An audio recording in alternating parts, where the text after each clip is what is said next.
Azərbaycanda son zamanlar ət qiymətlərində, xüsusilə mal əti və can ətində ciddi artım müşahidə olunur.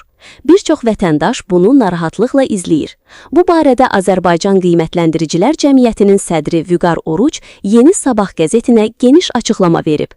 Ekspertin sözlərinə görə, qiymət artımının əsas səbəblərindən biri ölkədə istehsal olunan ətin daxili tələbatı tam ödəyə bilməməsidir. Azərbaycan hələ də ət məhsullarından müəyyən qədər idxaldan asılıdır. İdxal olunan ətə isə xaricdən daşınma, logistika, gömrük və digər əlavə xərclər əlavə olunur ki, bu da son qiymətə birbaşa təsir göstərir. Bununla yanaşı, ümumi inflyasiya prosesi, manatın alıcılıq qabiliyyətindəki dəyişikliklər və qlobal ərzaq bazarlarındakı tendensiyalar da ət qiymətlərinə əhəmiyyətli təsir edir. Can əti niyə daha bahadır? Xüsusilə diqqət çəkən məqam can əti adlanan premium ət növünün qiymətidir. Can əti gənc heyvanlardan alınan çox yumşaq və keyfiyyətli ət növüdür. Bu ət əsasən steak, yüksək səviyyəli restoran yeməkləri və prestijli tədbirlər üçün istifadə olunur. Vüqar Oruç qeyd edir ki, can ətinin qiyməti adi mal ətindən təxminən 30-35% bahadır.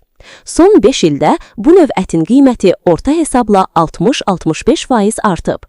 Əvvəllər 20-22 manata satılan can əti hazırda Bakıda bəzi satış məntəqələrində 34-39 manata qədər təklif olunur.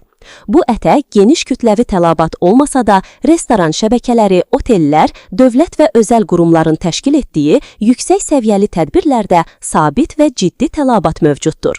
Eyni zamanda, iri buynuzlu heyvanlardan alınan can ətinin həcmi məhdud olduğundan təklif azdır. Bu da qiymətin yüksək qalmasına səbəb olur. Problemin həlli necə mümkündür?